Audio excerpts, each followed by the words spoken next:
One afternoon in November of 1980, 28-year-old John Reed sat at a table on a hotel veranda in the tiny village of Barcelos, Brazil, which was a 2-day boat ride up a river from the Amazon jungle's largest city of Manaus. And sitting across from John was the legendary chief of the Uga Mongolula tribe, Tatunka Nara. Now, John had been in Barcelos for about 10 days now, and in that time, he'd already spoken to Tatunka many times. But still, it was like every conversation they had gave John this incredible sense of awe. He really felt like his whole life had been leading up to this exact moment of being here in Barcelos, about to go on this grand adventure. So Barcelos and Tatunka were very far away from where John had grown up. I mean, this was a very foreign place. John grew up in San Francisco, California. But even growing up in those suburbs as a kid, he had always dreamed of coming here and literally meeting Tatunka. So it was like surreal he had really done this. And if things from here on out went the way John hoped they would, he might never have to even go back to America. Because John was on a bona fide quest. John was in Barcelos to be the person who finally found the long-lost city of Acacor. Now, there was almost no record of the city ever actually existing, except for in one book called The Chronicle of Acacor, which was by this author and journalist named Karl Brugger. Karl wrote that Acacor was the capital city of a 12,000-year-old civilization, similar to the Incas or ancient Egyptians, in that they'd lived thousands of years ago and had a big empire and an extremely advanced civilization for their time. But according to Karl, Acacor and its people were way better because they were descendants from actual gods. When the Europeans eventually came to the Amazonian jungle, the people of Acacor did not get wiped out because they went underground. And it was there, underground, that they rebuilt their capital and literally hid their civilization from the modern world. And in fact, the legend said that they actually still live there now, guarding a treasure that had been given to them by the gods. Now, most people called Karl's book complete fiction and said that its author just sort of made it up to make money. But John hadn't paid any attention to the naysayers, and any possible doubts that he had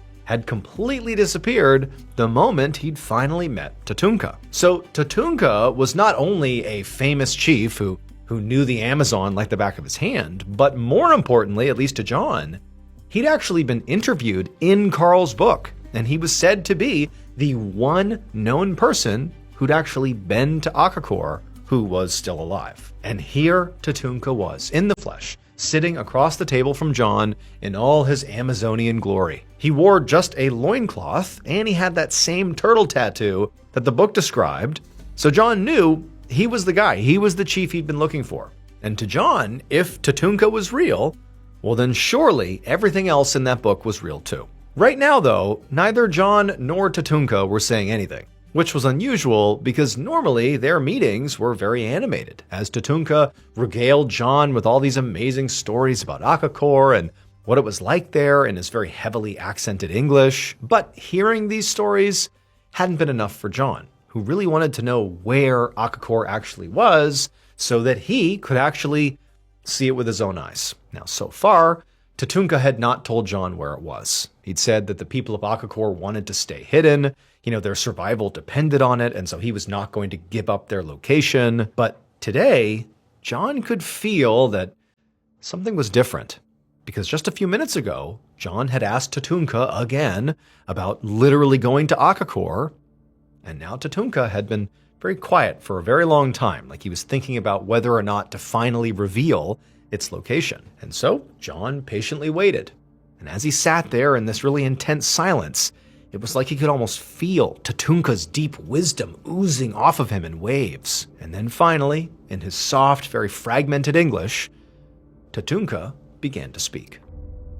Almost 9 years later, on an evening in the spring of 1989, John's sister, 35-year-old Sandy Reed, pulled into the driveway of her San Francisco area home and got out of her car to check the mailbox. Sandy had just gotten back from her sales job, and she was tired and bleary-eyed as she, reached into the box and sort of mindlessly pulled out a stack of mail. But as she began sorting through the mail, The return address on one of the envelopes made her stop. It was a letter that was postmarked from Germany, and Sandy didn't know anybody who lived in Germany.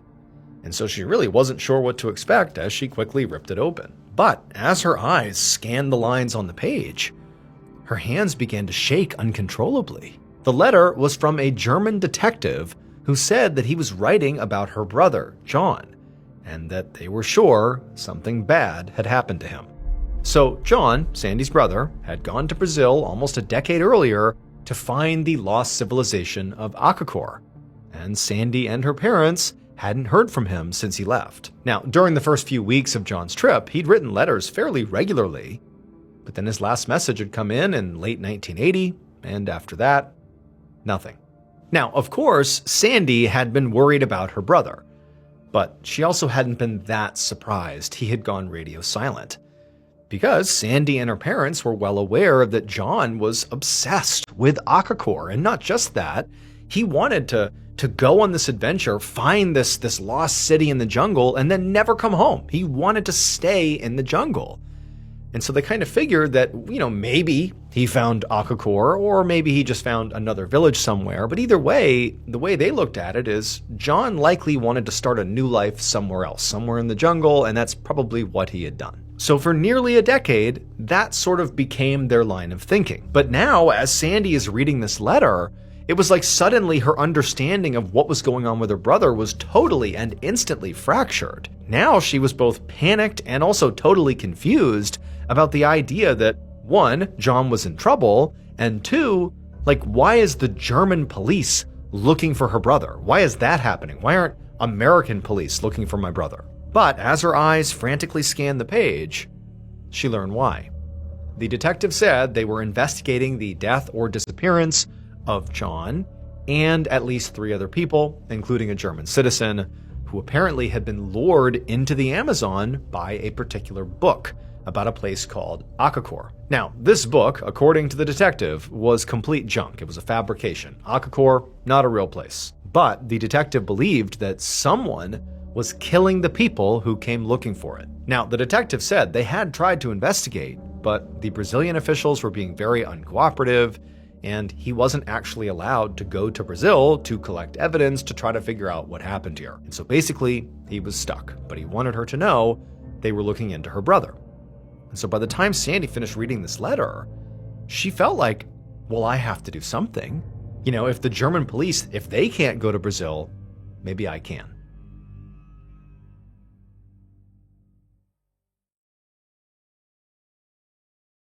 Sure enough, later that same year, in June, Sandy arrived in the city of Manaus in the Amazon and checked into her hotel.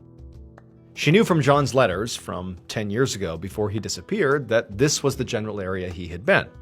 And so her plan was, sort of roughly speaking, to search the city, turn it upside down, and see what she could learn. Now, obviously, this was a big undertaking. Manaus is a big place.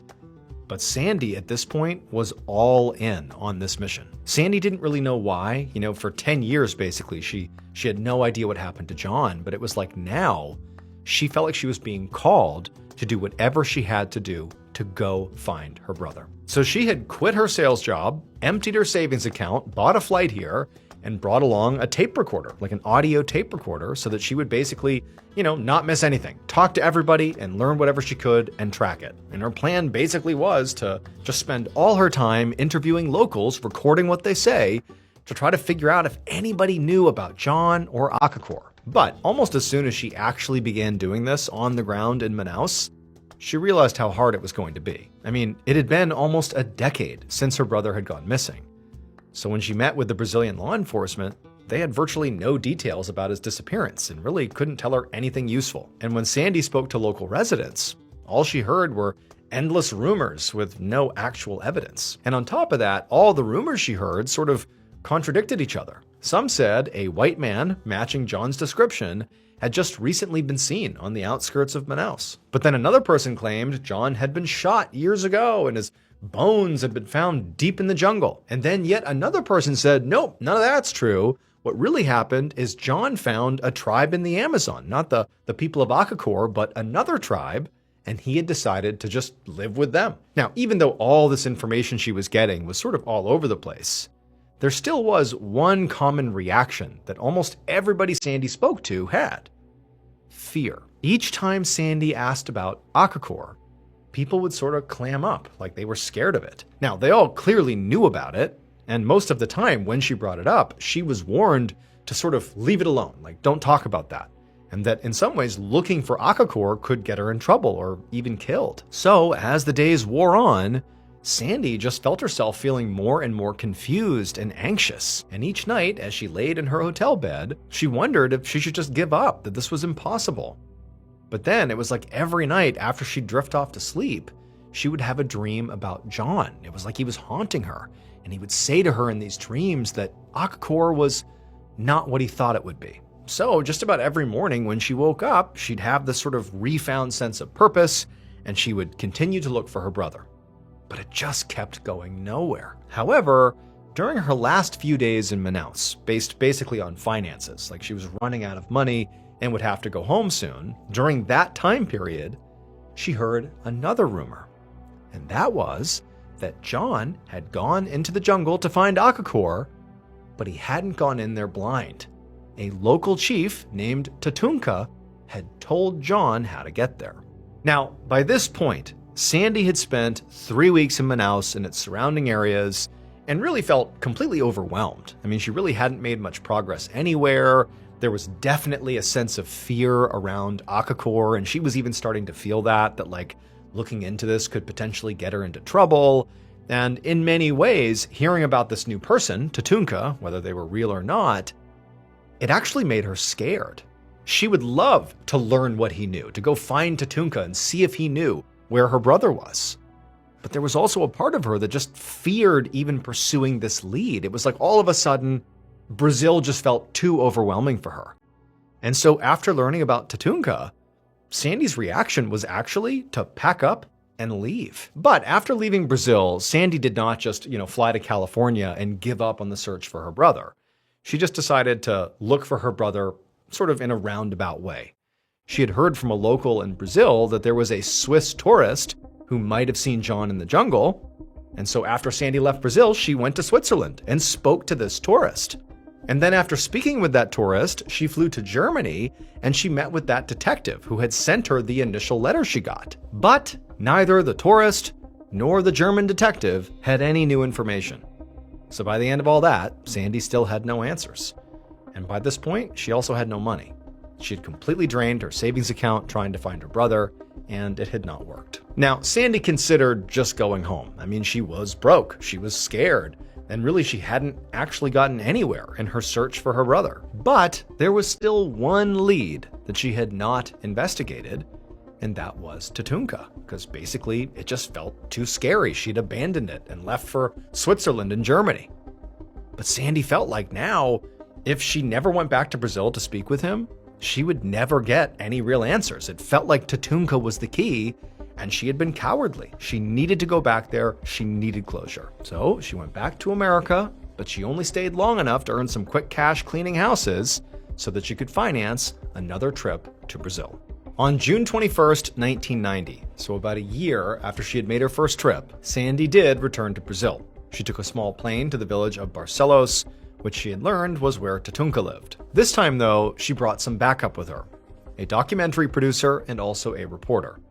She felt a lot safer coming here with a group, but also she did want to draw attention and resources to eventually help her with her brother's case. When they landed at the rundown airport, Sandy and her small team deboarded and walked straight into the tiny village. In the time that she had been back in America earning cash, Sandy had done some research on Barcelos, so she knew by now that Carl Brugger's book, The Chronicle of Akakor, the book that, John had been so interested in that led him on this quest, had really spawned an entire economy in Barcelos, since tourists came to talk to Tatunka and to try to find it. He was in Barcelos. But as far as Sandy could tell, the tourist boom had not done much for the village of Barcelos.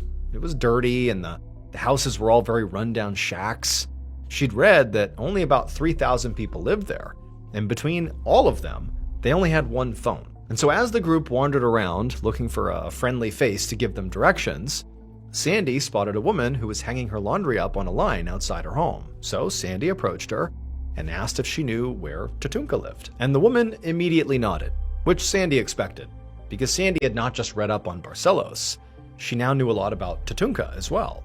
And she knew that basically everybody in this area knew his name. He was a renowned chief who'd once led an expedition for the famous explorer Jacques Cousteau.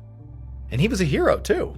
One time he had saved the lives of a dozen Brazilian soldiers after their plane had crashed in the Amazon. So the country's secret service was actually in Tatunka's debt. And also, of course, Tatunka was interviewed extensively in the Chronicle of Akakor, that book, and was the only known person who'd actually been to the city and knew its location. But more recently, Tatunka had settled into a quieter life and was running a hotel and giving boat tours to visitors along the Rio Negro. And so Sandy got directions to Tatunka's hotel from this woman, and as Sandy and her team began heading deeper into the village to go meet this guy, Sandy felt a mix of excitement and also fear. I mean, there was just something sort of heavy about finally meeting this guy.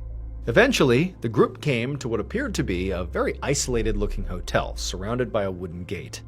And inside of the gated area, up on the veranda of this hotel, was this very lean, shirtless man with a turtle tattooed on his chest. And Sandy knew immediately from the tattoo that that was Tatunka.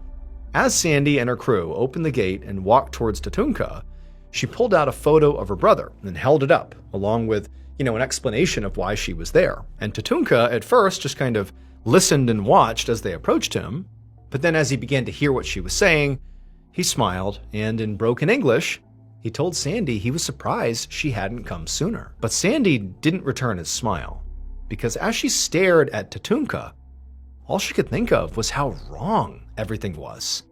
Tatunka's face, the way he spoke, the way he carried himself, none of it made any sense at all. It would turn out those dreams Sandy was having where her brother John would appear to her and tell her that, Akakor was not like he thought it would be, it would turn out that was correct. Akakor didn't exist. However, it was not just a fake city created by that author, Karl Brugger, to sell his book.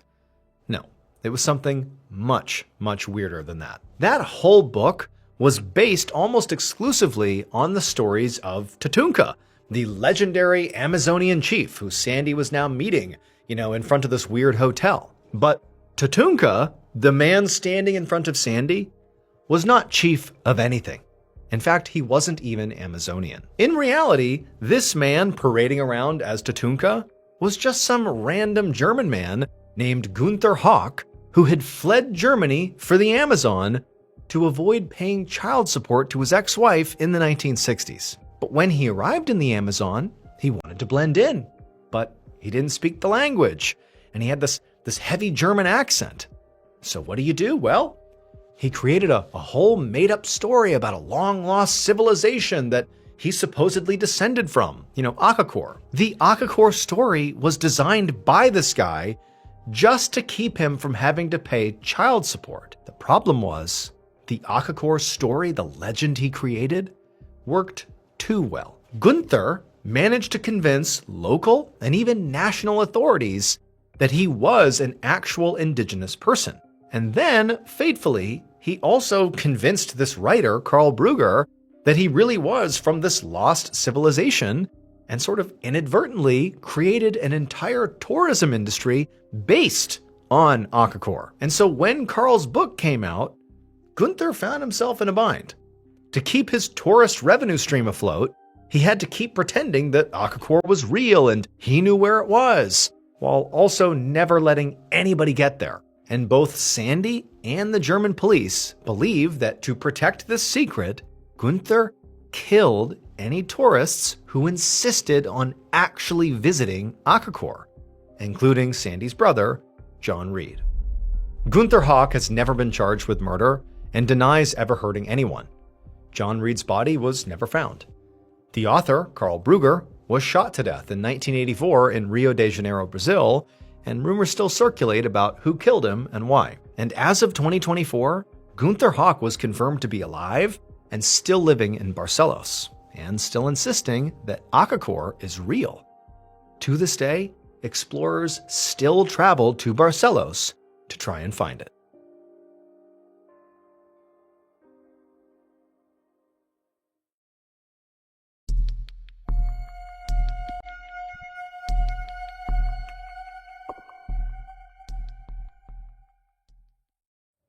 On the night of November 14th, 1994, 56-year-old DeWitt Finley drove his pickup truck up a snowy single-lane highway in the Oregon mountains. It was late, but DeWitt was incredibly alert, and it was taking every ounce of his concentration to not crash. It was snowing really, really hard, and the road was incredibly icy.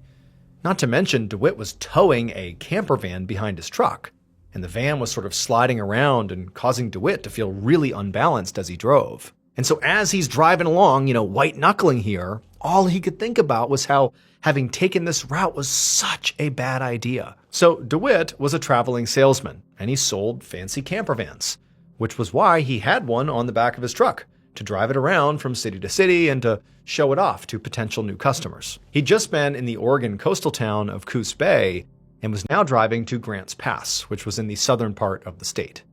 Now, the drive should have only taken about 2.5 hours, but DeWitt had decided to take a longer, more scenic route that cut through the mountainous national forest.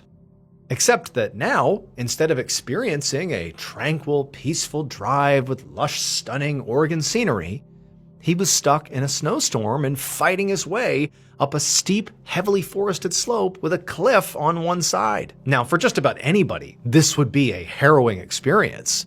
But for DeWitt, he was especially out of his element. He was from sunny Los Angeles, California. He never drove in conditions like this. And he had only very recently moved to Montana this past summer with his fiancée and 2 kids.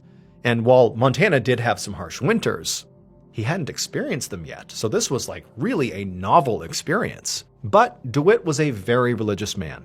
And so as this drive was spiking his heart rate and making him so stressed out, he's white-knuckling his way up this pass, all he began to do was just quietly, internally pray. And for a time, this all seemed to work. Maybe the prayer was working. He was staying on the road. He was making his way. He thought, I'm going to get through this. But eventually, the truck began to slide on the slippery conditions, and DeWitt sort of panicked and hit the brakes as hard as he could, which caused the vehicle to slide even more.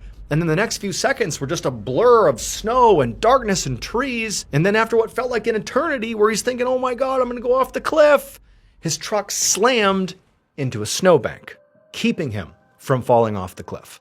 After that, everything went quiet and still. And for a moment, DeWitt just sat there, completely stunned. His heart was hammering in his chest and his whole body was vibrating with adrenaline. But after a few minutes, DeWitt calmed down enough that he was able to kind of assess the situation. Number one, he didn't go off the cliff. So that was a huge win. He survived. And then he checked himself out, and amazingly, he didn't appear to have any injuries. And also, from the inside, it seemed like his truck was okay too. Maybe he dinged up the outside, from hitting the snowbank, but it just seems like he slid off the road and he was basically okay. To DeWitt, this felt like a miracle. He immediately felt like all that praying he had done had worked. God was looking out for him and saved him. However, when DeWitt put his truck in reverse and attempted to drive out of the snowbank, his tires just spun. They couldn't get traction. And so he realized, yeah, I survived the crash, but I may not be able to move. And I am up in the middle of the wilderness of the Oregon mountains. It's snowing like crazy. What do I do? Also, it's the middle of the night. He doesn't have a phone, doesn't have a radio, so he has no way to call anyone for help. He also wasn't expecting to be stuck, by the side of the road, so he didn't have food or water or really any provisions. And he also hadn't seen another vehicle for a really long time. So he had no idea how frequently people use this road, especially in the winter. And also, he wasn't even supposed to be on this route. So if anybody went looking for him, they wouldn't look here. However, just as, panic began to overwhelm him, DeWitt took a deep breath, said another prayer.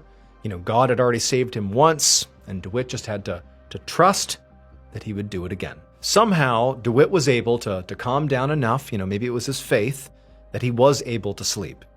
However, when he woke up, it was clear, one, it's still snowing outside, but worse, it had been snowing clearly all night because his truck was now way more buried in snow. The snow literally made it all the way up to the edge of his window. It's like multiple feet of snow out there. And so DeWitt, he turned his car back on and he threw it in reverse again, seeing if maybe now he'd be able to back out, pretty unlikely, but as soon as he hit the accelerator, The tires clearly spun, he didn't move. Now, it was daylight, and so he's thinking, okay, maybe now I can look around and see a house, a building, or some sign of life somewhere in the distance, just to give me a sense of how close I am to other people. But when he looked out his window, all he could see in every direction were trees and snow. He actually couldn't even see the road anymore and had no idea where it was since he'd gotten all turned around during the crash. And so he's just like in this whiteout, basically. And so DeWitt, at this point, was trying his best not to panic. And so instead, he focused on, what do I have? What supplies do I have right now? And he sort of began looking around the inside of his truck. And he found he actually had a lot of useful stuff in here. There were some cushions and a sheet, so he could make a bed for himself to curl up in.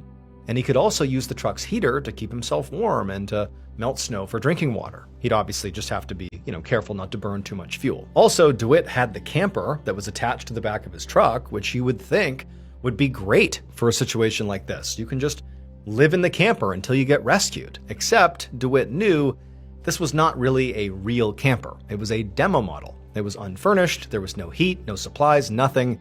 It was really just a shell, so not that useful. But once DeWitt was done doing this mental inventory, even though in some ways he had basically realized, I have very little, he actually felt a sense of calm come over him. He felt like, I have enough to keep me alive for a while, and in that time, I'm going to be found.